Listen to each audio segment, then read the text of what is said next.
गंगापूर तालुक्यातील कृषी उत्पन्न बाजार समितीत शेतकरी आपला कांदा विक्रीसाठी आणत आहेत. मात्र व्यापाऱ्याच्या कारस्थानामुळे शेतकरी अडचणीत येत असल्याची तक्रार वाढताना दिसत आहे. मी सकाळी पहाटे 3 वाजता गाडी घेऊन आलो कांद्याची.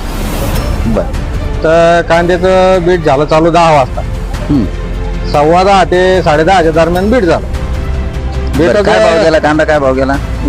कांदा गेला 845 रुपये. तुम्हाला अपेक्षित भाव मिळाला का? अपेक्षित तर नाही मिळाला, बर. पण मग आता आपल्या गरजेनं सर आपल्याला द्यावाच लागत होत. बर, काय अडचण काय होती एवढे कमी भाव कांदा विकण्यामागे? अडचण काय होती? आमचे वडील हे हॉस्पिटलमध्ये जाणार. बर. तर मेडिकलचं बिल भरायला, दवाखान्यात ते द्यायला त्याला पैसे लागत होते ना. अच्छा, म्हणून तुम्ही कांदा म्हणून कमी कांदा आणला भाव होता. मिळवणं हे तुम्ही विकला. हा, बर. तर मग ते बीट झाले नंतर गाडी तिथे गोडाला गेल्यानंतर अर्धी गाडी खाली केली त्याने. हा, कोणी खरेदी केला तो कांदा? मेला ट्रेनिंग कंपनीवाल्यानं खरेदी केला होता. मिलाप ट्रेडिंग कंपनी. हा. ठीक आहे. तर मग अर्धी गाडी खाली झाल्यानंतर ते म्हणे तुमच्या गाडीमध्ये कांदा काही बारीक आहे, काही खराब आहे. बर, लिलाव कुठं झाला? नेलो इकडे मार्केटमध्ये झाला ना, बाजार समितीच्या पाठीमाग. बर, खाली करायला कुठं गेले तुम्ही? जवळपास 2 किलोमीटर वर त्यांच्या गोडाला गेलो. बर, तिथं गेल्यानंतर त्यांचं खाजगी गोडाऊन आहे. त्यांचा खाजगी गोडाऊन होता तिथं. तिथं गेल्यानंतर गाडी अर्धी खाली झाली. बर. अर्धी खाली झाल्यानंतर मग तुमचा माल बारीक आहे म्हणे माग. अच्छा, म्हणलं मग ते बारीक आहे, तुम्ही निलावच्या टायमाला तिथे बघून घ्यायचं असतं ना. अर्धी गाडी मी खाली केली, तुम्हाला मी बोललो होतो का बा अर्धी गाडी खाली नाही, अजून खाली करून घ्या गाडी. मला नंतर तक्रार चालणार नाही बा. बर. त्यामुळे त्यानं जिथं ऐकलं नाही, त्यानं तिथे गाडी खाली केल्यावर त्यानं ते चालू केलं. बरं, अर्धी गाडी खाली केल्यावर त्यांनी सांगितलं का तुमचा कांदा खराब आहे. मग तुम्ही काय केलं? त्याला सांगितलं, म्हणलं हो तुमच्या शेडला फोन लावून घ्या. त्यानं तिथे बिगर पाहिलं, जर खरेदी करायला असं ती त्यांची चुकी, आमची चुकी नाही. त्यानं सांगितलं अर्धी गाडी खाली. त्या कंडिशन मध्ये त्यांनी कांदा घ्यायला नकार दिला की काही कमी जास्त केले रेट? कमी जास्त नाही केलं आहे ना, पण त्याने अर्धी गाडी वापस घ्यायला सांगितली. अर्धी वापस घेऊन जा म्हणजे अर्धा माल खाली करून अर्धा माल तुमचा परत घेऊन जायला सांगितलं. हा, त्यांना म्हणलं आम्ही अर्धा काही नेत नाही, तुमच्या शेडला फोन लावा, नाही तर मग आमचा सगळा माल भरून द्या.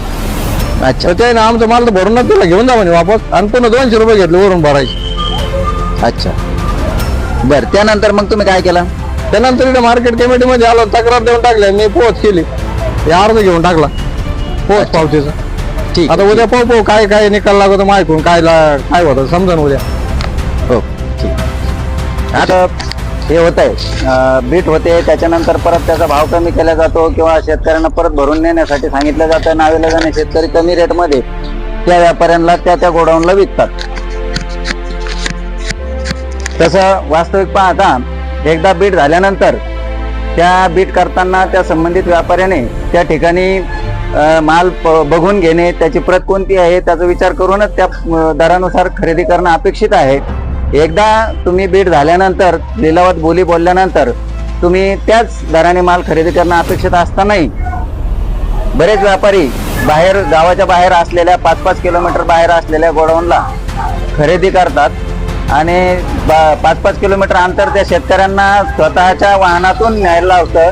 त्याचा वाहतूक खर्च देखील शेतकऱ्यांच्याच माथ्यावर पडत असून तिथं गेल्यानंतर त्यांचे खाजगी गोडाऊन असतं. तिथं गेल्यानंतर शेतकऱ्यांची आरेराव केली जाते, त्यांना विविध प्रकारे हॅरेसमेंट केली जाते, त्यांच्याकडून दर कमी करून घेण्याची भाषा केली जाते किंवा तुमचं उचलून घ्या म्हणून धमकी दिली जाते.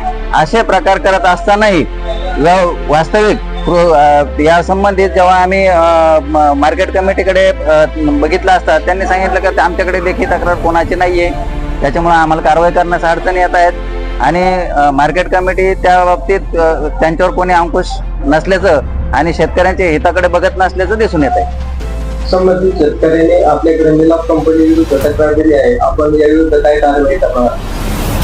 संबंधित व्यापाऱ्याशी आमची चर्चा झाली. संबंधित व्यापाऱ्याला आम्ही सर्व व्यापाऱ्याला आम्ही सूचना आणि पत्र देतोय, नोटीस देतोय की एक वेळ झालेला लिलाव झालेला माल आपल्याला काय लिलावाच्या वेळेसच काय माल बघायचा बघून घेणे. एकदा बीट झाल्यानंतर त्याच्यात कुठली बदल होणार नाही आणि व्यापाऱ्याची कुठली तक्रार स्वीकारली जाणार नाही. शेतकऱ्याला पूर्ण बीट झाल्याप्रमाणे पैसे द्यावे. बरोबर. जो माल आहे तो माल तिथं खाली करायला गोडाऊनला गेल्यानंतर तो त्या मालाबाबत तक्रार शेतकऱ्यांनी व्यापाऱ्यांनी जर तक्रार केली तर तक्रार की आम्ही योग्य ते व्यापाऱ्यावर कारवाई करू.